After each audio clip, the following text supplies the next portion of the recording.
Yo les gars, c'est Alka du Bâton Animation et aujourd'hui on se retrouve enfin pour le 3ème épisode de mes lectures manga. Alors oui je sais, il n'y en a pas eu pour le mois de mai et de juin, j'en suis vraiment très désolé, j'ai préféré privilégier les autres vidéos à celle-ci. Du coup aujourd'hui, on parlera de plein de mangas, de tout ce qui est sorti, mais du coup de façon un peu plus rapide et efficace, de façon à ne pas faire une vidéo trop longue et qui soit regardable par tout le monde. Et oui, il n'y aura pas de spoil, et je te ferai même découvrir 2-3 petites pépites par-ci par-là. Tu as tous les timecodes à l'écran, tu peux les skipper comme tu veux si tu n'as pas envie de savoir un avis sur tel ou tel manga. Et maintenant je te demande une petite faveur, bien plus que d'habitude, j'aimerais que tu lâches un pouce bleu car ce format est beaucoup moins regardé et apprécié par les abonnés, et du coup ça me ferait chaud au cœur que tu appuies sur ce bouton. Et aussi mets-moi un commentaire pour savoir qu'est-ce que je dois améliorer et changer dans ce format, c'est ce qui importe beaucoup à mes yeux. La facecam n'est là que pour le début de la vidéo, tout le reste sera illustré par des scans et des images faites des mangas, parce que bon, mettre sa gueule pendant toute la vidéo c'est un peu relou. Et maintenant que tout est clair, allons-y avec l'intro.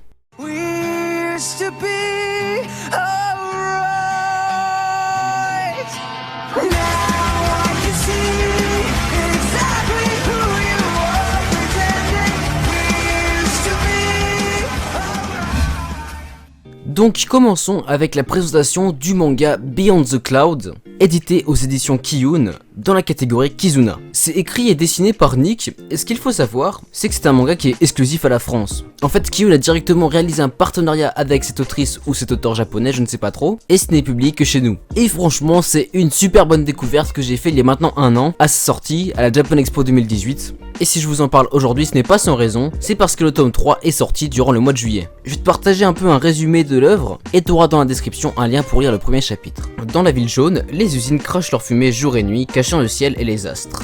Le jeune Théo n'a jamais vu les étoiles, ni exploré le monde extérieur. Enfant, il rêvait de partir à l'aventure, à la poursuite des créatures fantastiques de ses livres préférés, mais la réalité l'a rattrapé. Son travail à l'atelier de réparation Shikuwa est devenu son quotidien. Sa routine est chamboulée le jour où il rencontre une fillette pas comme les autres, une humaine ailée, espèce appartenant au monde des légendes.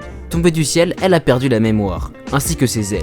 Théo va donc tout faire pour percer le mystère qui se cache derrière cette rescapée des cieux. Je viens de vous partager le résumé qui est derrière le tome 1, et clairement ce manga c'est une dinguerie poétique, aussi bien au niveau de son scénario que ses graphismes. L'univers semble hyper enfantin au premier abord, et c'est le cas, mais il s'y cache quand même une grosse partie mature en second plan. En tout cas c'est magnifique, regarde les planches à l'écran, on dirait que c'est tout droit sorti d'un conte de fées. Comme ils le vendent chez Kiyun, c'est à mi-chemin entre les films de Ghibli et l'univers de Final Fantasy. Il y a plein de petites références par-ci par-là, et on a un personnage principal hyper attachant. Toute l'ambiance du manga est chaleureuse, rien que les dessins le partagent en fait. Alors que c'est en noir et blanc, tu as l'impression que l'œuvre est ultra colorée et réconfortante. Honnêtement c'est un manga hyper qualitatif et qui vaut le coup, tu le trouveras nulle part sur internet en plus. C'est quand même triste pour les japonais qui ne peuvent pas le lire, mais bon, nous aussi on a le droit aux exclusivités non? Bon voilà pour la présentation du mois, parlons maintenant des suites de séries qui sont sorties. Commençons avec le tome 19 de My Hero Academia qui était juste génial. Ce tome il met en place la préparation du festival de UA et nous présente aussi deux nouveaux méchants qui ont l'air assez attachants, assez rigolos et dans l'esprit de My Hero Academia. Évidemment avec tout ça on a le contre-coup de Le Million et de Eri qui sont enfin libérés de l'hôpital et de tout ce qui se passe avec. On a aussi la réponse sur pourquoi Yuga était aussi étrange avec Izuku, c'était pour essayer de devenir son ami.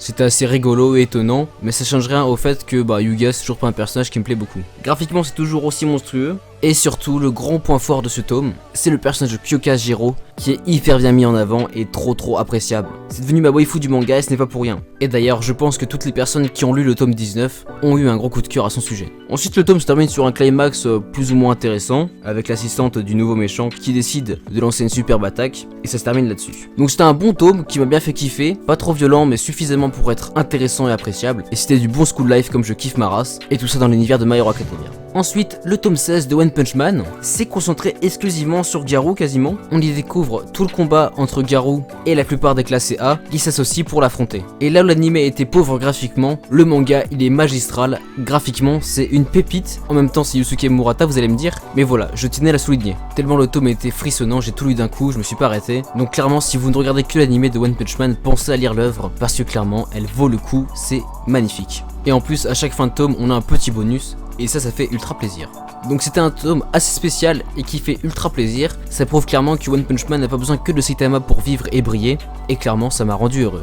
Ensuite, plus tôt, c'est-à-dire à peu près en mai-juin, j'ai lu les tomes 18 et 19 de Noragami. Ce sont deux tomes qui sont fabuleux, qui reprennent la fin de l'arc où Yato se fait attaquer par les cieux. C'est un peu dur à réexpliquer tout cela. Du coup, si tu veux bien tout comprendre, je t'invite à lire ces fameux tomes, ce sera plus clair pour toi. Le tome 18, il est juste fou, il se termine sur une fin hyper épique. et qui te fait penser que Yukine va clairement crever. Je vais pas vous cacher que j'ai eu bien peur, parce que la façon dont c'est raconté et narré, on peut clairement y croire, et c'était ultra intéressant. Heureusement pour moi, j'étais en retard sur les sorties, et du coup j'avais déjà le tome 19, et je n'ai pas eu trop à attendre avec ce suspense. Et heureusement dans le tome 19, on apprend que Yukine n'est pas mort, grâce aux autres dieux qui sont venus en aide à Yato, mais clairement c'était une scène ultra intense, et rien que de vous en reparler maintenant, ça me donne des frissons. Quand ce sera adapté en animé, ce sera juste fou, genre vraiment vous l'imaginez même pas. Maintenant voilà, cet arc avec les dieux est terminé, un nouveau va se mettre en place, toujours en lien avec le père de Yato, Nora, et le secret des dieux. En tout cas le tome 19 était beaucoup plus tranquille que le 18 qui m'avait laissé totalement en sanglots, mais surtout ce qui est intéressant dans le 19 c'est la fin qui montre que Yato et Iori se rapprochent clairement. C'était juste cool, trop bien, j'ai retrouvé l'ambiance de Noragami. En tout cas j'ai hyper hâte que la saison 3 de Noragami sorte un jour, mais ça fera le fruit d'une autre vidéo je pense. En tout cas si tu es beaucoup trop impatient, je ne peux que te conseiller de lire le manga, et je te garantis que tu ne seras pas déçu. Et pour clôturer cette partie de la vidéo, on va donc parler de Egregor avec son deuxième tome qui m'avait été envoyé par Meian.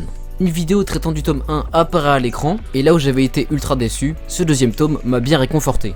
On y découvre tous les personnages qui suivent des entraînements différents en fonction de là où les personnages ont été transportés à la fin du tome 1, et du coup on apprend un peu plus à les connaître chacun de leur côté. Niveau graphisme, j'ai trouvé ça beaucoup mieux parce que c'était bien plus lumineux et l'histoire se déroulait en journée et non la nuit comme dans le tome 1. Du coup je trouvais ça plus beau, plus lisible, et comme il s'agit d'un manhwa, il est normal que le style graphique est bien différent des mangas que je lis d'habitude. Et même on découvre beaucoup plus les personnages, ils sont plus attachants, et moi personnellement j'ai eu un gros coup de cœur pour l'archer qui s'appelle Pilin. J'aime beaucoup son chara design et sa façon de penser, en tout cas bien plus que le personnage principal. Donc ce tome 2 a bien remonté dans mon estime, et en plus on a eu le droit à la blinde de pages couleur au début du tome, et ça fait ultra plaisir que Meian fasse aussi attention à la qualité de ses productions. Bon maintenant passons à Kingdom. Ces 8 tomes ont été incroyables, il s'y passe trop de choses. Je vais essayer de faire court parce que je viens de faire une version tome par tome et c'était vraiment indigeste. Donc parlons dans un premier temps de la mort de Uki qui était juste incroyable. Quand je l'ai lu, j'ai eu l'impression de revivre la mort de Barbe Blanche, un homme charismatique et puissant qui meurt pour laisser place à une nouvelle ère. Uki, il meurt tel une légende,